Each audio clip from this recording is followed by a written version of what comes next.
Welcome to our Devos this week where we are talking about how to fight fair. We're talking about this again. There's so many different principles that the Bible gives us as believers as a way to navigate the murky waters of confrontation.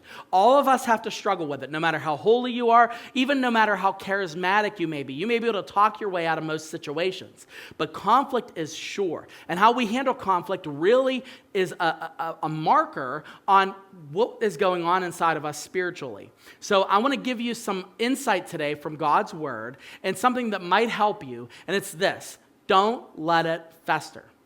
Yesterday, we talked about, can I just let it go? Okay, that's good. Now, I'm talking to you right now if you can't let it go, meaning there's something that's gnawing at you. It's kind of quaking on you, and you're like, ugh, it's like, you know that it's something you have to deal with. I get that all the time.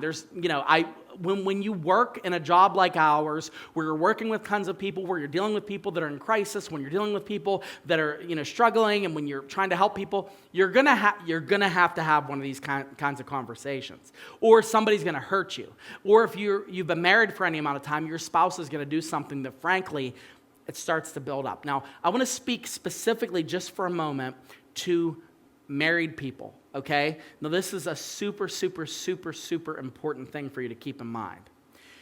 The shorter the account you have with your spouse when it comes to the problems you might have or something that they might have done to hurt you, the healthier your relationship will be. Let me say it again.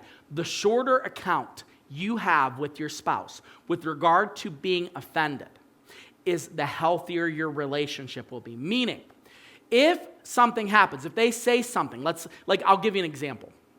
Okay, let's say you and your spouse, you are very social and you go to a lot of dinners and parties, okay? And when your spouse, husband or wife, let's say your husband, when your husband starts to talk about you, and I've seen couples do this, they start to talk about stories. What will happen is sometimes they'll tell a story and they paint their spouse in a negative light. And they'll say, oh yeah, they don't even know how to do this, and they mess this up and they flub this up. Now, some couples, that's how they joke and it's fine, but other times it hurts the person. Well, what happens is the spouse, you might sit there and laugh it off. Oh, he's funny. He says, I don't know how to do things.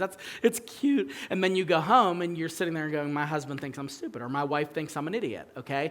And you want to say something, but what are you afraid of? What are you afraid of? You're afraid that they're going to go, why? Can't you take a joke? I was just joking. I love you. You're crazy, okay? But what happens is that festers, and it festers, and it festers, and it festers. So then after 10 years, and maybe a couple hundred parties, couple hundred gatherings of this, you are so resentful and so bitter towards your spouse that you are going to explode.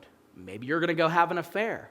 And you think I'm joking. I'm not. Maybe you're going to dump them. Maybe you're going to, realize that you shouldn't marry them to begin with. And what's happened is this bitterness, this root of bitterness was planted, and you never went to them and said, hey, just so you know, when you talk like that about me, I get hurt by that. Like, I know you probably don't mean it, but I get hurt. That's one of the first rules we have, is like focusing on the offense. But if you don't do this, you let it fester. This is the same way with any conflict. You have somebody that you're working with, and you habitually see something in them that they're doing professionally that's a problem. And what do? You go home and go, yeah, this person, they're always late. They're 10 minutes late every day. Well, then 10 minutes turns into 20, and you have to manage this person. So what do? You let it fester, you let it fester, you let it fester, and then you have a big blow up. Oh, your performance is this, and you never ever told them that it was a problem. This is a really, really big deal when it comes to conflict. If you have to have the conflict, if something's bothering you, you shouldn't let it go long. There is no correlation between the length of time you let a conflict grow and how easy it is to resolve it. You might think so. You're like, I'm just going to kind of let this sit. It never usually gets better if you just let it sit. It says in Ephesians chapter 4, verse 26, he says, be angry and do not sin. Do not let the sun go down on your anger. Now, I'm going to take it a little bit figuratively. I don't think it's necessarily something you like by the sun setting you have to do this. But what he's saying is you have to put a time frame on how quickly you address the thing that made you angry, because it's going to fester. It's going to cause you issues if you don't figure out how to bring it to a concerted end. So, my advice for you, if you have a conflict, if you have a confrontation to make, if you have some problem with someone, don't let it get to the point of mission critical. Don't let it fester. Bring it up. Start with saying what happened to you and allow God to do the reparations in that relationship.